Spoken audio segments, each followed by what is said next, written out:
This is Audible. Halloween Stories. Spooky Stories for Kids. Halloween Collection, Book 3. Written by Uncle Amon. Narrated by John Wilkins.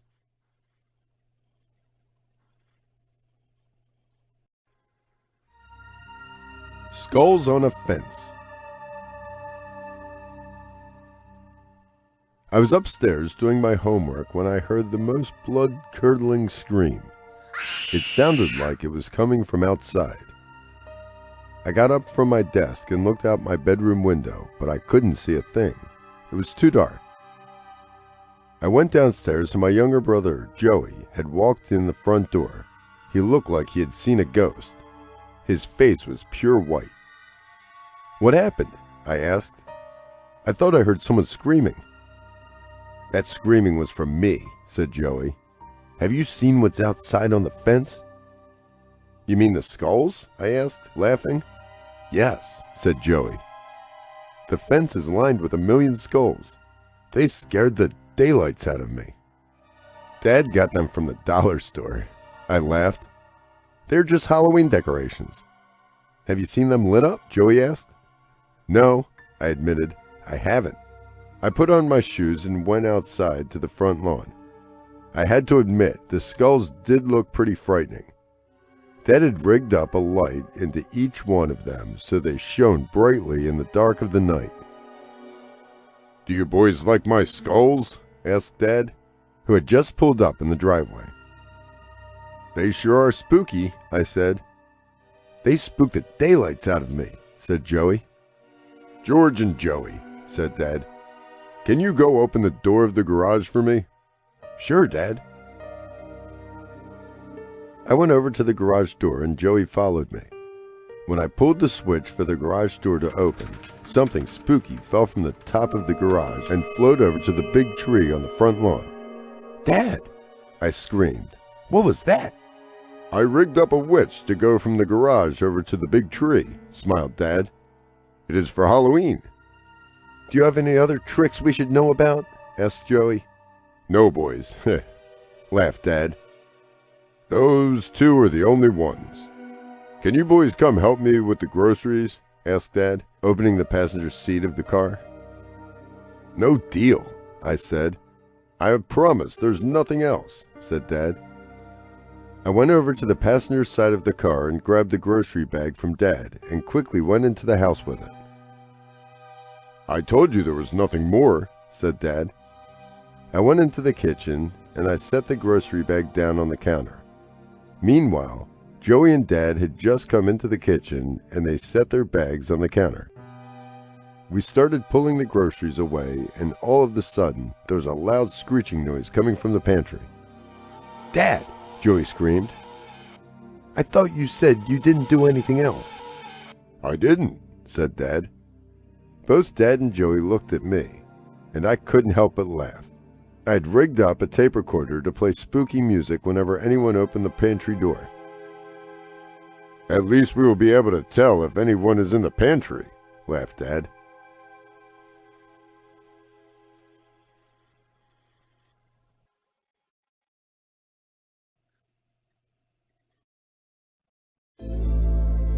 Find the Witch.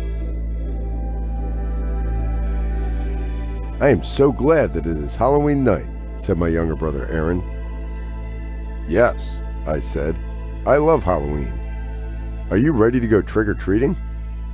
"Oh yes," said Aaron, grabbing his pillowcase. "Let's go." Aaron and I went trick-or-treating and we ended up getting quite a bit of candy. We were on the way home when an older man was walking in the opposite direction. "Find the witch," the old man was saying loudly. "What is he talking about?" asked Aaron. "I don't know," I said, taking Aaron's hand, "but let's get home." "Are you scared?" asked Aaron. "Oh yes," I said. "I am scared." Aaron and I were almost home, and I looked behind us only to see the man following us. "Find the witch," the man was still saying. Thankfully, Aaron and I reached our house. We went inside and I locked the front door behind us. "Why did you lock the door?" asked Mom. "There are still trick-or-treaters outside." Aaron and I told Mom about the man we saw outside. She just went on with cleaning up the counter and putting the dishes away. "What is going on here?" asked Dad, coming into the kitchen. We told Dad what happened, and he also just carried on with what he was doing. It was almost like they didn't hear us. "Dad," I said, "what is going on? You and Mom are scaring me and Aaron." "Take Aaron upstairs," said Dad, "and don't come down until we tell you to." Aaron and I went upstairs, and we stayed up there. We were too scared to do anything else. We were in our bedroom when we heard the doorbell ring. We heard Dad answer the door, and then we heard those haunting words that we had heard earlier from the man that was outside earlier. "Find the witch," we heard. "There is no witch," I heard Dad say to the man. "Go away." Dad closed the door, and soon the doorbell rang again. "Find the witch," we heard once again. "Well," said Dad to our surprise, "I guess you can come in then." Aaron looked at me, and I looked at him, and we both couldn't believe that Dad was letting the man into the house. "Boys," we heard Dad call from the top of the stairs, "please come down here. There is someone we want you to meet." Aaron and I went downstairs, but we were both terrified and trembling. We were not prepared for what was about to happen. "Boys," Dad said, "I want you to meet your Uncle Frank." We had heard so many stories about our Uncle Frank and about how much of a prankster he was. We had never met him before, and we were happy to do so. But we both would never forget that Halloween night.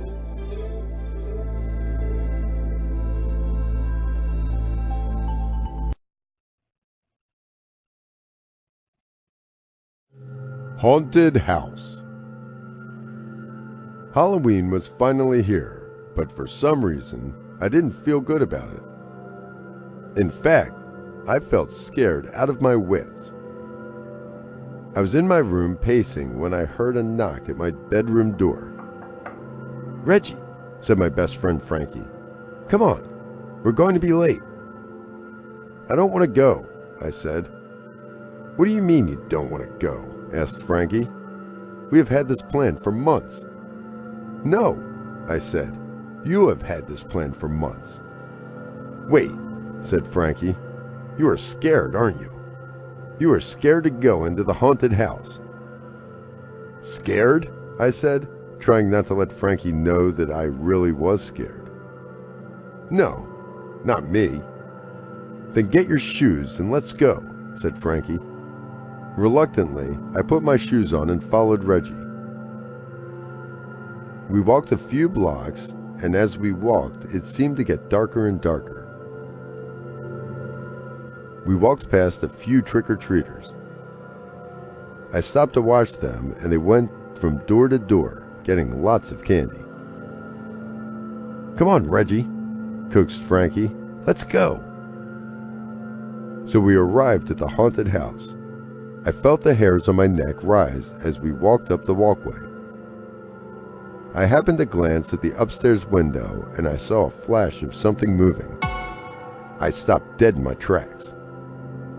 Frankie kept walking up the walkway, and when he got to the steps of the front porch, he looked around him, and that's when he noticed that I was not behind him. He came down the walkway to where I was. "What's your problem?" asked Frankie, when he noticed I was no longer following him. I pointed to the window upstairs, and just as Frankie looked up, we both saw the image of a ghost in the window. Frankie's face went pale white. He also froze. That's when we heard a woman screaming from inside the haunted house. "Do you still want to go in there?" "No," said Frankie. "I think I've seen enough." Spooky Pumpkins. My best friend Edward and I wanted to carve pumpkins for Halloween. We loved Halloween very much, and this year we wanted to carve the spookiest pumpkins ever. We wanted to win this year's spooky pumpkin contest that our school was holding. The grand prize was a $50 gift certificate to the toy store in town. "We need the spookiest pumpkin ever," said Edward.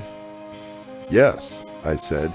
"We need to draw our pumpkin's face first, and then we can trace our drawing onto our pumpkin." "Good idea," said Edward. Edward and I spent a couple of hours coming up with the sketches for our pumpkins, and we finally chose the one we thought would be the best. "I saw Fred's pumpkin," said Edward.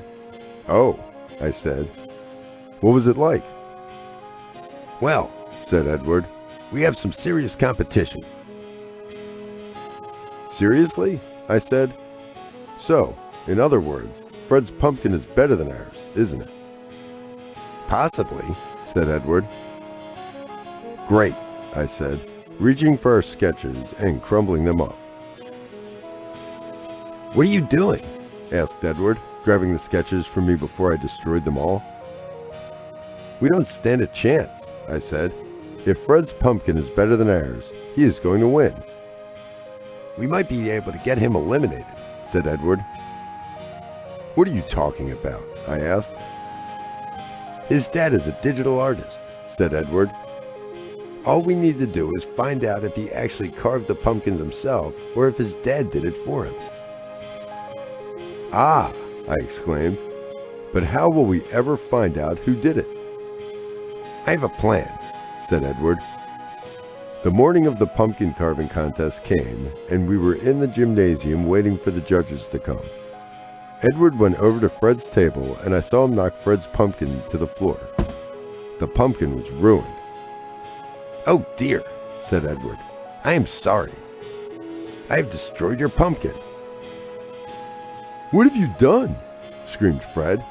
"You've ruined my chance of winning." "You have a few hours before the pumpkins are going to be judged," said Edward. "Why don't you just carve another one?" "I can't," said Fred. "I can't draw another one."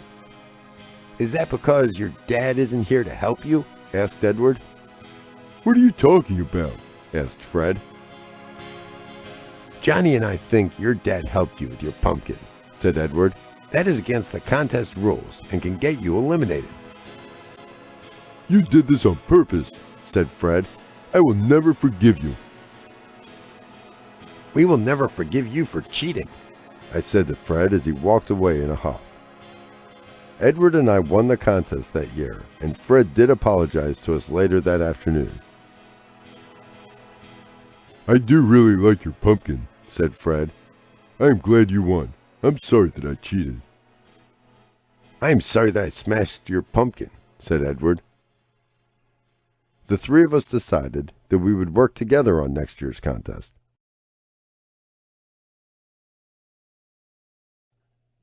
Meet the Vampire. "What are you doing for Halloween this year?" Mom asked me. "Oh, I think I'll go trick-or-treating with my friends," I said. "Don't forget that you have to meet the vampire first," said Mother, smiling. I don't have a clue what Mother was talking about, and I didn't really want to know. I was pretty busy trying to figure out what costume I was going to wear. "Dennis is here," Mother called to me from the bottom of the stairs. Dennis is my best friend, and he was going to help me choose my costume. "What is with all the talk with your mom and vampires?" asked Dennis. I was embarrassed that my mom had talked about vampires to my best friend. Now, I had to find out what was going on. "Wait here," I said to Dennis. "I will be right back." I was on my way downstairs when something in my parents' bedroom caught my eye. There, hanging up in my mother's closet, was a vampire costume. Now, everything made total sense to me. I went back to my room and told Dennis what I had just found. "So," laughed Dennis, "your mother's going to be a vampire for Halloween. Cute." "I think it is anything but cute," I said. "You know," Dennis said, You should be lucky that your parents are cool and want to dress up for Halloween." "Why is that?" I asked, confused. "My parents would never do that," said Dennis. "In fact, they don't even want me going out for Halloween." "Why not?" I asked, curious as to why Dennis would say such a thing. Halloween is such a fun night. "Yes," Dennis said. "For most of us it is. However, my parents lost my baby brother on Halloween night, so for them, Halloween is taboo." "Oh dear," I said. "Dennis, I had no idea. I'm sorry." "No, silly," laughed Dennis. "My baby brother didn't die. They lost him in a parking lot. They found him again later that evening when the police showed up with him, but it scared the living daylights out of them." "I can see why they wouldn't like Halloween," I said. Dennis and I pretended that we didn't know anything about the vampire costume my mother had, and when Halloween night came along, we acted like we didn't know who was behind the vampire costume. We saw the vampire sitting at the kitchen table. "What a nice vampire," I exclaimed. "Yes," said Dennis, "for sure." Both Dennis and I walked to the vampire when we stopped dead in our tracks when my mother walked into the room. "Okay," I said. "If you just walked into the kitchen, then who was behind this vampire costume?" "It is me," exclaimed Dad, taking off the mask. "Boy, you two look like you have seen a ghost." "No," I laughed. "Not a ghost, a vampire."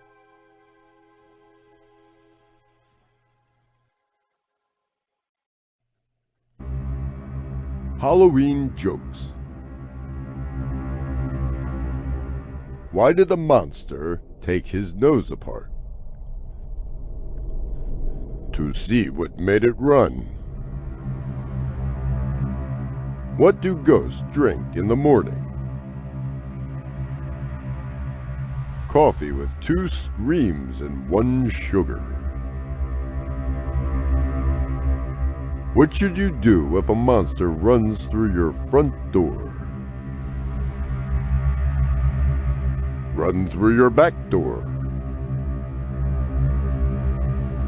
How do warty witches keep their hair in place? With scare spray. How come ghosts do not make good magicians? You can see right through their tricks. What do you get if you cross a monster with a flea? Lots of worried dogs. Where do baby ghosts go during the day? Day scare centers. What happens if you see twin witches? You will never be able to tell which witch is which.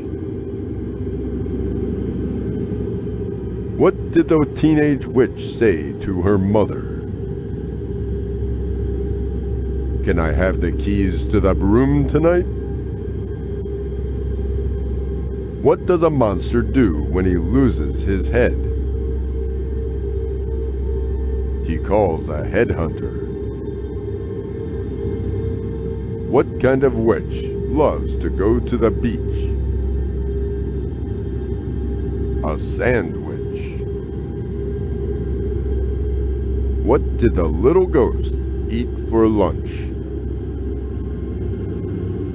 A bologna sandwich. Have you heard about the good weather witch? She is forecasting sunny spells. What is a monster's favorite play?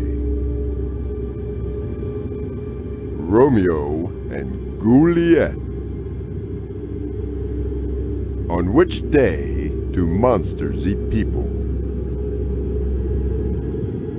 Tuesday. Which day of the week do ghosts like best? Mondays. Why was the student witch so bad at essays? Because she could not spell properly. What do you call two witches who share a broom? Broommates. For more awesome books for kids, please visit www.uncleamon.com/books.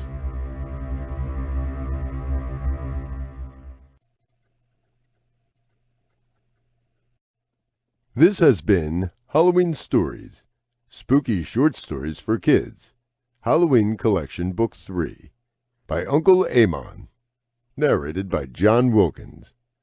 Copyright 2018 by Uncle Aemon. Production copyright by Uncle Aemon.